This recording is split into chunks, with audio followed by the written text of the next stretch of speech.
Mais uma vez aqui estamos juntos para mais um programa Obreiros em Foco. Cumprimentos a todos, também aos seus familiares. Obreiros, obreiras, evangelistas, jovens, enfim, todos aqueles que sempre nos acompanham através da iurdtv.eu, nossos cumprimentos a si. E também eu cumprimento a Cris, a minha esposa. Olá, Cris. Olá, Rogério. Olá a todos vocês, mais uma vez aqui juntos. Nós vamos já de imediato mostrar um vídeo. Esse vídeo vai mostrar o bebê no ventre da mãe. Muitas pessoas vão ver o vídeo e vão questionar, mas o que tem a ver este bebê, dentro do ventre da mãe, com aqueles que fazem a obra de Deus? O que tem a ver um bebê no ventre da mãe com cristãos, com pessoas que se dizem ser de Deus? Vamos ver o vídeo juntos então, Cris? Vamos. Para comentários, as pessoas têm à disposição o nosso e-mail, né? obreiros@iurde.pt. E o Facebook também está à disposição dos obreiros. Obreiros em Foco Europa, eu sempre confundo. Obreiros em Foco Europa, sempre ali à vossa disposição para receber os vossos comentários. Inclusive o comentário sobre esse vídeo que nós vamos ver agora juntos. Tome atenção.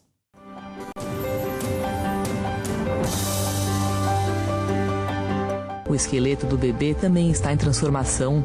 A cartilagem, antes macia, começa a endurecer e virar osso. Esse processo de enrijecimento acontece primeiro nos braços e nas pernas. O desenvolvimento sensorial acelera. O cérebro do bebê está designando áreas especiais para olfato, paladar, audição, visão e tato. Agora, o bebê já consegue ouvir as batidas do coração da mãe, assim como sua voz. É hora de ler ou cantar em voz alta. Alguns bebês nessa fase até chupam os dedos. Com cerca de 18 semanas, as mães entram em uma das fases mais emocionantes da gravidez, a de sentir os movimentos do bebê. As mexidas de braços e pernas podem a princípio parecer leves coceguinhas, mas ficarão mais fortes e frequentes a cada semana.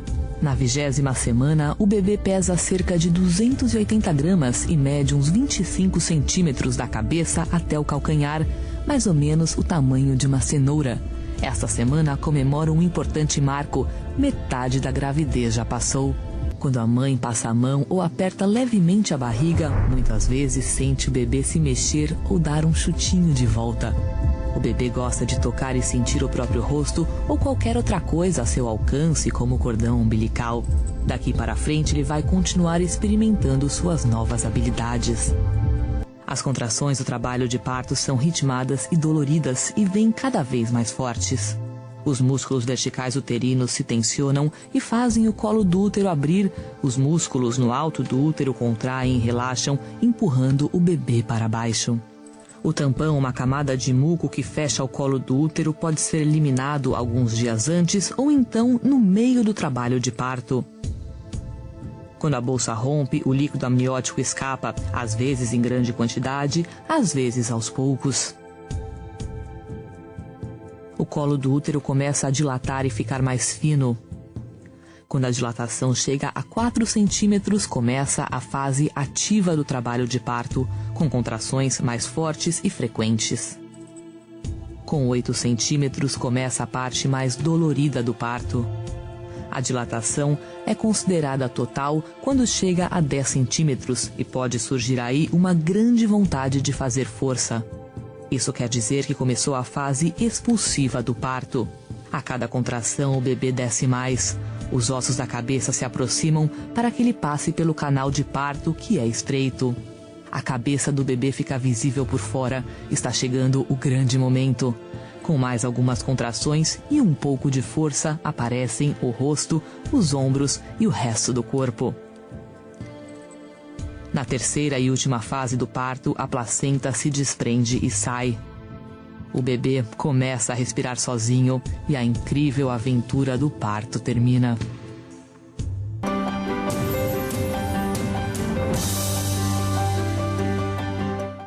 Muitos se perguntam agora, o que tem a ver esse vídeo do nascimento de uma criança com obreiros e obreiras?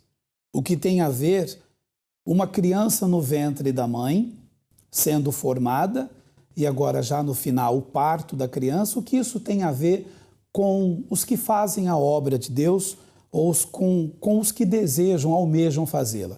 Cris, tem tudo a ver, porque o que nós observamos ali é que a criança está com o cordão umbilical ligado à mãe. Então a criança, ela respira através do cordão umbilical ligado à mãe. Então essa criança, ela depende da mãe para respirar. O cordão umbilical liga esta criança à mãe. O que isso tem a ver? Para nós podermos receber o batismo com o Espírito Santo, para que uma pessoa ela possa nascer de Deus, primeiro o processo é libertar-se, a pessoa chega na igreja, no centro de ajuda, passa pelo processo de libertação espiritual, é curada, livre de todo mal, é liberta das toxicodependências, dos vícios em geral. A pessoa batiza-se nas águas, ela já aceitou Jesus como seu Senhor e Salvador. Então ela agora busca nascer de novo, nascer de Deus, o seu novo nascimento, e ela vai buscar o Espírito Santo. Pois bem, ela está cortando o cordão umbilical ligado ao mundo. Você percebe isso, Cris? Entende? O mundo representa tudo que é de ruim. E enquanto estivermos ligados ao mundo, então o cordão umbilical nosso continua ligado ao mundo, ou seja, o mundo é como se fosse a nossa mãe. É porque antes de conhecermos a Deus, nós éramos alimentados pelo mundo. Existia um cordão umbilical direto ligado ao mundo e era por ali que nós nos alimentávamos das más companhias, das amizades, de tudo. O nosso mundo era esse. Mas quando nós temos um encontro com Deus, nós passamos a ter outro cordão umbilical, podemos dizer assim. Exato. Nós temos um cordão umbilical com Deus. Então ali nós nos tornamos completamente dependentes dele, é ali que nós nos alimentamos, através do Espírito Santo, é ele que nos alimenta. Exato, porque, por exemplo, nós estamos vivendo os 21 dias do jejum pelo mais importante, o jejum pelo batismo com o Espírito Santo. Durante esses 21 dias de jejum, observe na palavra jejum, as duas últimas letras quais são? U e M, que formam a palavra um. Então, no jejum, eu sou um com Deus. É Deus comigo e eu com Ele. Então, quando nós jejuamos, e esse jejum, Cris, esse jejum de Daniel, esses 21 dias é para que haja uma desintoxicação. Nós estamos nos desligando do mundo, das coisas do mundo. Veja, não estamos a assistir televisão, a não ser que seja a minissérie José do Egito, que passa às quartas-feiras na TV Record. Enfim, nós não estamos, por exemplo, você sabe, eu gosto muito de futebol, não estou vendo futebol, não estou vendo como está o meu clube preferido, não estou lendo jornais, não estou indo à internet para ver sites, enfim, de notícias ou o que seja, nada ligado ao desporto. Enfim, eu estou me desligando. Eu estou, então, cortando o cordão umbilical ligado ao mundo para estar ligado a Deus. Assim deve fazer o obreiro, a obreira, o evangelista, você que é seminarista para se tornar um obreiro, enfim. Se você não cortar o seu cordão umbilical com o mundo, você nunca há de receber o Espírito Santo. Porque, exatamente, Rogério, porque esse cordão umbilical que nos liga ao mundo alimenta a nossa carne. E o cordão umbilical que nós temos com Deus alimenta o nosso espírito. O nosso espírito. E para nós que fazemos obra de Deus, nós temos que ter esse cordão umbilical somente ligado a Deus, somente dependente de Deus. Então é uma oportunidade para todos nós, para todos os obreiros e obreiras, agarrarem essa oportunidade e estarem neste jejum com todas as suas forças, estarem mesmo um só com Deus, você com Deus, eu só com Deus, tu só e Deus. Procurar nos fortalecer, nos renovar, avivar a nossa fé, o nosso espírito, porque coisas gloriosas vão acontecer após este jejum. Com certeza. E você também que não é obreiro, não é obreira, quem sabe está lutando para voltar a ser, ou você que se encontra afastado, que encontra-se desviado ou desviada dos caminhos de Deus, você que se sente triste, esse jejum também é para si, é para você também. Venha participar conosco. Nós estamos na nossa sede internacional da Europa, em Lisboa, na rua Doutor José Espírito Santo, número 36, em Chelas. Estamos ali à sua inteira disposição. Nós temos um e-mail, a Júlia Matos escreve-nos este e-mail, e você também pode escrever o seu e-mail, obreiros@iurde.pt. Cris, vamos ao e-mail da Júlia Matos. O meu nome é Júlia Matos e sou obreira há 8 anos. Confesso que tenho uma fraqueza ou um ponto fraco. Não admito que me tirem do sério.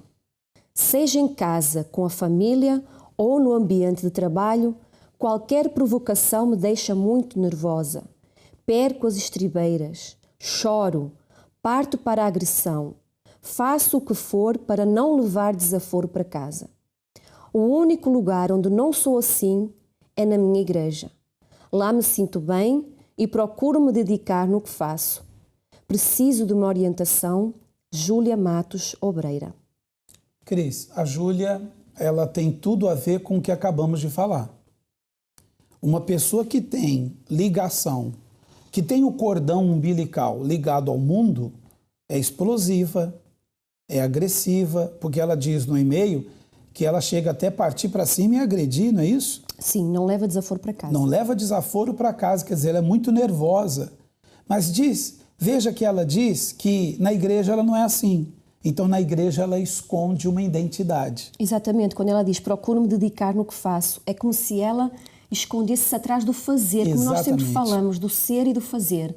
Aqui ela mostra claramente que ela se esconde atrás do fazer, do se dedicar na obra. Na igreja, ela é uma pessoa e fora da igreja, ela é completamente outra. Ô, Júlia, tu és uma pessoa no local de trabalho, na escola, não é que ela fala? Em casa com a família. E em casa com a família, tu és uma pessoa agressiva, nervosa, não leva desaforo para casa.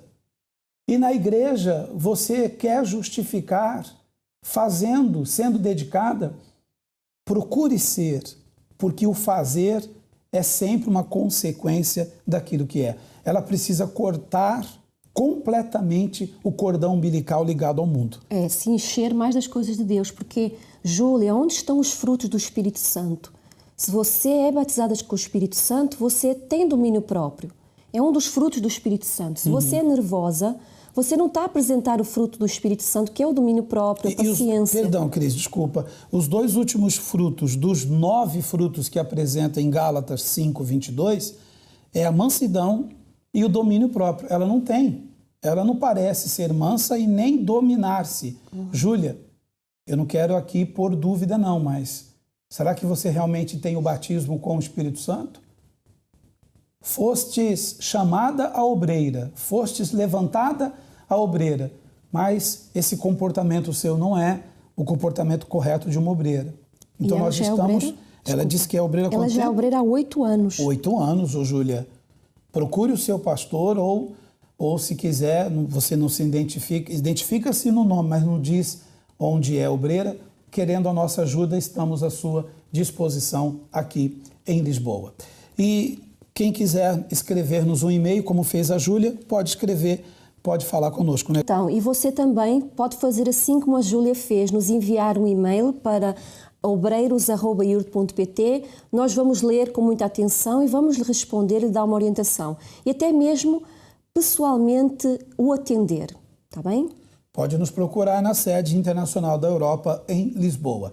Agora, voltando ao assunto, o cordão umbilical, nós temos o depoimento do Aldo Guimarães, pastor Aldo, nosso amigo, que está conosco diariamente no Centro de Ajuda, na sede internacional aqui em Lisboa. E o pastor Aldo, ele tinha um cordão umbilical com o mundo, com os vícios.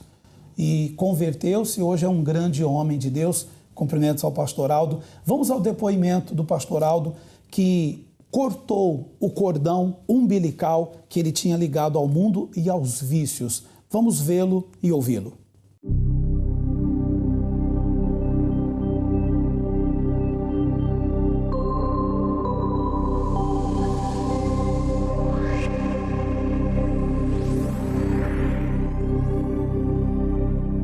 antes de chegar ao centro de ajuda, eu era uma pessoa viciada.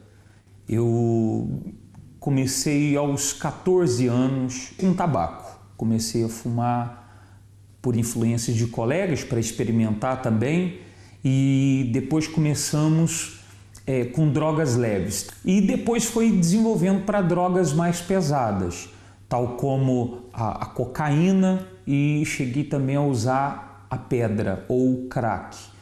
E por conta disso eu não trabalhava. E como eu não trabalhava, eu tirava as coisas de dentro de casa para sustentar o meu vício. Só que como o vício foi desenvolvendo cada vez mais, não foi suficiente. Então foi necessário então fazer outro tipo de roubo. E eu comecei então a roubar farmácias, a roubar pastelarias. Passamos a fazer também assalto à carga de caminhões, já envolvido com a marginalidade, já envolvido com tráfico de drogas também, deprimido. Todas as sextas-feiras tinha uma sensação de que, mesmo uma sensação muito forte de morte. Eu já fui esfaqueado, eu também já esfaqueei. Foi nesse estado que eu cheguei ao centro de ajuda. A primeira vez que eu fui no centro de ajuda eu tinha sofrido um acidente de moto. Nesse dia eu estava drogado.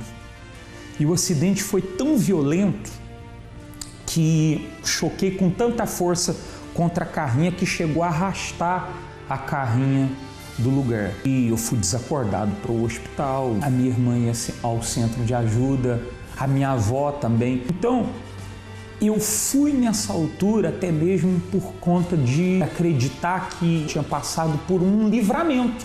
Nessa reunião que eu fui a primeira vez, estava falando exatamente sobre uma vida sem sentido. E eu identifiquei. E ali me despertou o interesse. Então, começando aí, eu participei de algumas reuniões. Falei, poxa, é isso. Poxa, é isso que eu quero para a minha vida até o final. É isso. Foi aí que aconteceu a libertação. Como eu já tinha me libertado, então eu ouvi as pessoas falarem sobre o principal, que é o Espírito Santo. Eu já estava nessa altura liberto dos vícios, tinha deixado as drogas, deixei a mentira, deixei as mágoas, deixei as más companhias, eu mudei os meus hábitos, eu passei a me policiar. Para que eu recebesse o Espírito Santo, eu tinha que negar a mim mesmo. No dia em que eu recebi o Espírito Santo, foi numa reunião, numa quarta-feira. Foi uma coisa extraordinária. Foi uma alegria imensa. Foi uma paz. Minha vida, a partir daí, passou a ser uma vida completamente diferente. Nesse dia, eu passei a conhecer a vida. Hoje, não guardo mágoa absolutamente de ninguém. Eu não tenho vícios nem de drogas, não tenho vícios do tabaco, não tenho vício nenhum. O Espírito Santo, ele significa para mim tudo. O Espírito Santo, ele é aquele que me dá a orientação para tudo que eu preciso. Ele tem sido o meu guia, o meu auxiliador em todas as áreas. Ele é a minha vida.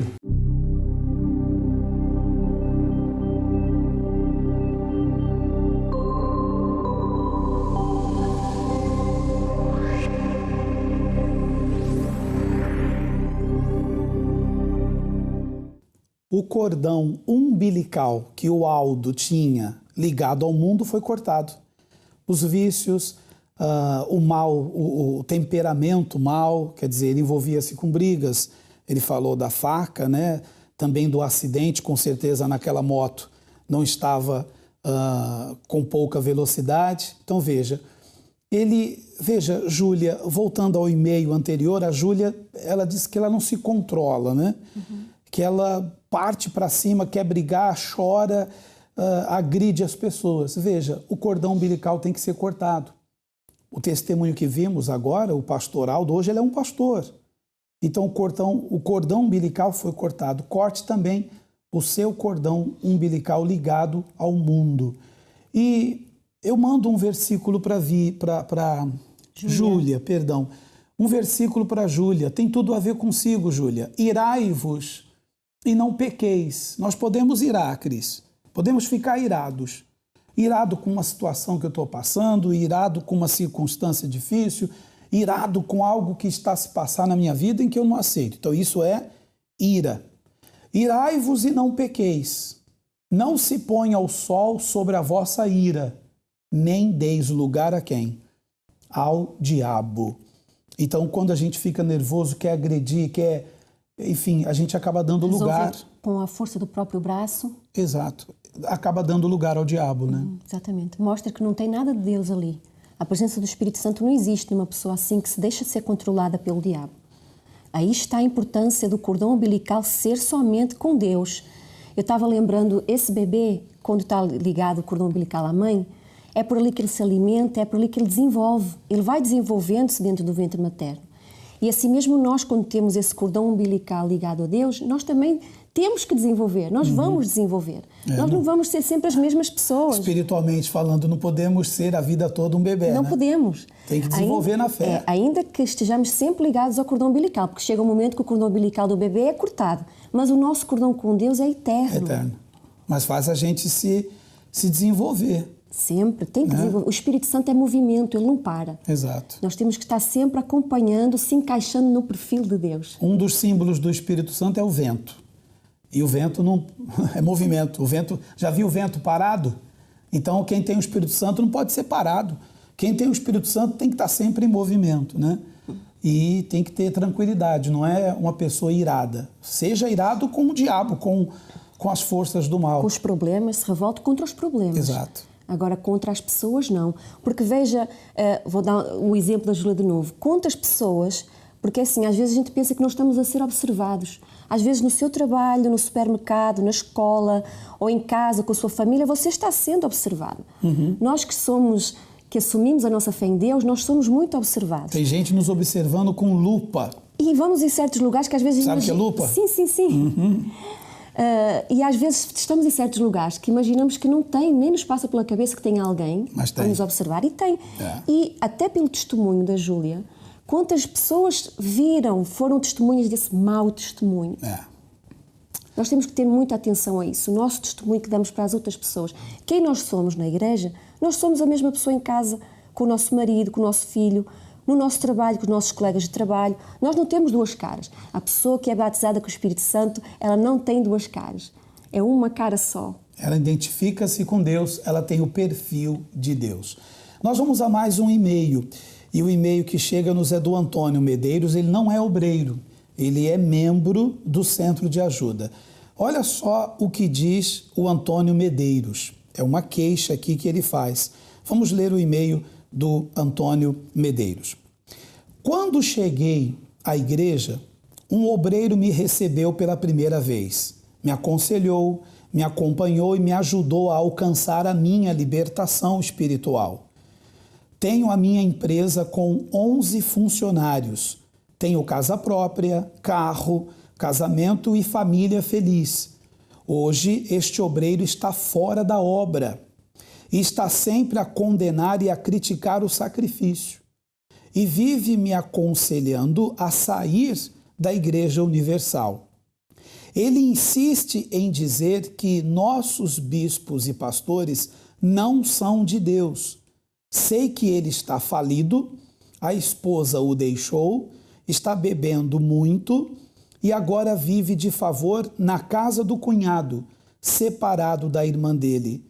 Eu gostaria de ajudá-lo, mas não sei como. Membro Antônio Medeiros. Então, o Antônio é membro do Centro de Ajuda, é membro da Igreja Universal.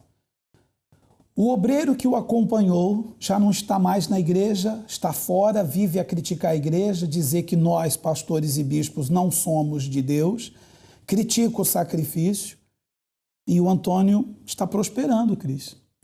O Antônio, que é membro da igreja, que um dia chegou falido, que um dia chegou destruído, que foi acompanhado pelo obreiro, que hoje é um ex-obreiro, hoje o Antônio está prosperando. Quantos funcionários? 11 funcionários. tem uma família feliz no casamento, ao contrário do obreiro, ou que não é mais obreiro, está falido, destruído. A pergunta do Antônio é: como posso ajudá-lo? Antônio, ajude-o em oração, porque o seu testemunho já é uma lição para ele. Já é uma lição imensa para ele. Se você fala de Deus para ele, fala de Jesus para ele, estende a mão para ele, ele não quer ajuda? Ele não quer voltar para o centro de ajuda? Continue na sua fé. E outra, cuidado para ele não lhe tirar da igreja, hein? Cuidado para ele não fazê-lo, sabe, estar na mesma situação que ele. Não é, Cris? Eu fico pensando, claro que o Antônio olha para esse ex-obreiro e pode até olhar, é uma alma que está a precisar de ajuda. Mas é uma alma que conhece a verdade. Não é uma alma assim que nunca ouviu falar de Deus, nunca teve uma experiência com Deus, porque eu creio que para ele chegar a ser obreiro, ele teve experiências com Deus. Então, eu creio que até deve deixar o sentimento de lado, porque ele está passando por problemas financeiros e hoje o Antônio está com uma vida financeira boa que pudesse acolher, só que essa ajuda financeira não vai ajudá-lo. O testemunho do Antônio fala tudo, Cris. A sua ajuda não tem que ser econômica. Não dê dinheiro para o ex-obreiro, não. Sou sincero em te dizer. Não dê emprego para ele, não ajude com dinheiro, não. Porque a ajuda dele para você, Antônio, foi espiritual. Ele lhe ajudou a libertar-se do mal. Ele ajudou você a crescer espiritualmente. Agora, depende do tipo de ajuda que ele quer. Ou talvez ele não lhe pede ajuda. Você é que se sente no dever de ajudá-lo. Ajude-o espiritualmente. Tu não és um obreiro ainda, é um membro. Lute para ser obreiro. Para mostrar para ele que você também venceu espiritualmente. Cuide da alma dele, por favor. Não despreze o ex-obreiro. Traga-o para o centro de ajuda. Eu imagino que você já tentou várias vezes. Mas eu quero lhe mostrar, Antônio, um versículo. Eu quero lhe mostrar uma palavra. E eu quero que você entenda bem. É o Salmo. O Salmo, me parece que é o Salmo 1. Vamos ver. Vamos entender. Bem-aventurado o homem que não anda no conselho dos ímpios, não se detém no caminho dos pecadores, nem se assenta na roda dos escarnecedores. Antes o seu prazer está na lei do Senhor. Veja aí que está escrito roda dos escarnecedores. Quem são os escarnecedores? Os que fazem chacotas. Escarnecer significa zombar. Então, se o seu amigo, ex-obreiro, vive a zombar, vive a criticar, ele está sendo um escarnecedor. Não se assente à mesa com ele. Peça a Deus por ele. Ore pelo seu amigo, tá bom? Cris, vamos falar sobre mulher para mulher. Você fez uma matéria na sala de maquilhagem dos estúdios sobre a aparência que a obreira tem que se preocupar quando ela trabalha nas reuniões, não é isso? Uhum. Sim, eu recebi alguns pedidos de algumas obreiras que gostariam muito de receber dicas de beleza, dicas de maquiagem, porque às vezes não sabem como se maquiar para trabalhar numa reunião de Santa Ceia, ou mesmo na correria do dia-a-dia, às vezes chegam à igreja em cima da hora da reunião e não têm o tempo de se maquiar. Então pediram umas dicas e nós resolvemos fazer essa matéria. Vamos acompanhar então?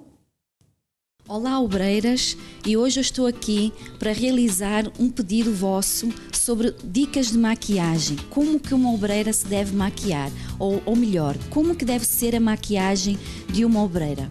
E estou aqui com a Telma. Olá, Telma. Olá.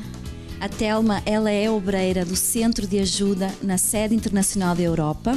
É uma das obreiras e hoje ela está aqui comigo porque nós vamos, com a ajudinha da nossa maquiadora Lúcia Fernandes, nós vamos estar hoje aqui fazendo uma demonstração, dando dicas de maquiagem para ti, obreira, que às vezes no seu dia-a-dia não sabe como se maquiar para trabalhar na reunião. Então vamos lá, vamos seguir o passo a passo de uma maquiagem discreta para uma obreira.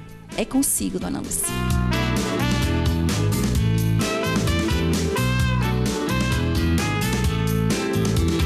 Qual seria o primeiro passo? Então, o primeiro passo, você está com a pele bem limpa, não é?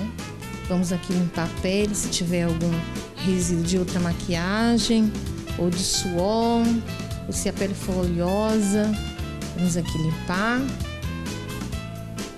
Já está com a pele limpa.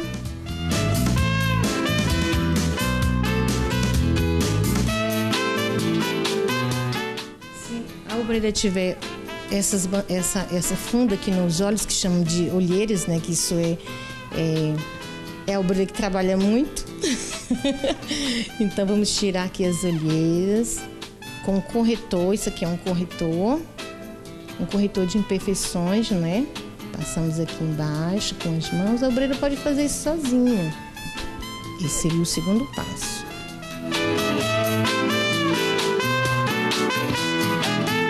O terceiro passo é colocar a base. Vamos colocar a base ser colocada em camadas bem finas. Bem finas. Sempre você usa o pincel de dentro para fora. Ela deve procurar uma base compatível com a cor da pele dela, não é isso? Uma base aproximada ao tom da sua pele. Aqui, olha como eu encontrei uma base bem próxima do tom da pele da obreira. Se você não tiver um pincel, você pode colocar com as mãos, não tem problema. Olha, pode usar as mãos, olha, para passar, tá vendo? É rápido. Eu gosto de usar esse pó, que é um pó que chama translúcido, embaixo dos olhos, que é para quando você for fazer a sombra, você não deixar tudo que cai daqui de cima da sombra vai cair aqui, então facilita a sua maquiagem. Isso aqui é um corretor. É um corretor de imperfeição, olha, que eu coloquei aqui, é o mesmo corretor das olheiras. Coloquei em cima dos olhos, que é para segurar a sombra. São 5 cores de sombra. Você pode misturar, olha. Por exemplo, esse tom aqui é um tom assim mais escurinho. Eu posso fazer aqui um Vzinho, só para dar o formato do olhar. Com o dedo você também pode fazer. Olha, eu vou fazer aqui com o dedo, ó. Só para a obreira ver em casa, que ela também pode fazer com o dedo esse Vzinho, olha lá. Agora eu vou com uma cor mais clara, que é para ficar uma coisa bem discreta. Então esse Vzinho deve ser sempre uma cor mais escura, para destacar. Assim, que é para destacar o olhar, o côncavo do olho. Olha, sempre trabalhando de dentro para fora.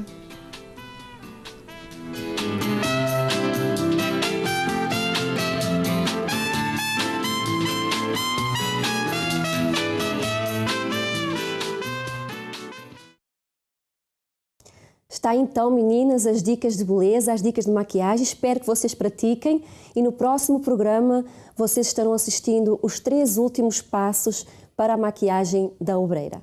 Nós queremos agora chamar a atenção dos obreiros, obreiras, evangelistas e também os integrantes do Força Jovem sobre uma reunião especial que vai acontecer na sexta-feira, dia 4 de outubro, no horário das 10 da noite, na sede internacional da Europa, em Lisboa. Então, o que diz a palavra de Deus, veja agora nesse momento. Uma coroa em vez de cinzas, óleo de alegria em vez de pranto. Então, a coroa, ela significa honra. Nós vamos passar para o próximo slide, onde tem essa explicação. Coroa significa honra. Cinzas significa humilhação. Óleo de alegria representa o Espírito Santo. E o pranto significa o sofrimento. Então, nesta reunião especial que vai acontecer 4 de outubro, na sexta-feira próxima, vai acontecer o quê? Nós vamos, numa folha como esta, aqui está, deixa eu mostrar aqui nesta câmera que é melhor, aqui está um pedaço do pano de saco, porque o pano de saco representa as vestes de quem se humilha. A palavra de Deus mostra, por exemplo, os reis de Israel, o próprio Davi e outros reis também, tiravam suas vestes reais, e diga-se de passagem que um rei, ele se veste muito bem. Inclusive os botões são de ouro, os bordados das vestes de um rei também são bordados de ouro. Enfim, as vestes de um rei Realmente é uma veste muito bonita. Mas na hora da humilhação, o rei rasgava suas vestes e vestia-se de pano de saco. E deitava as cinzas sobre o alto da cabeça e no chão humilhava-se para Deus. A palavra de Deus, inclusive, diz que os humilhados serão exaltados. Então, os obreiros vão escrever nesta folha tudo aquilo que você quer que se transforme em cinzas. As carnalidades, as fraquezas, os pecados, os desânimos, os maus pensamentos, tudo vai ser escrito nesta folha. Em sua casa, ou melhor, fora da casa, não vai incendiar a sua casa, você vai queimar esta folha. Não queime o pano de saco. Deite as cinzas frias dentro desse saquinho plástico.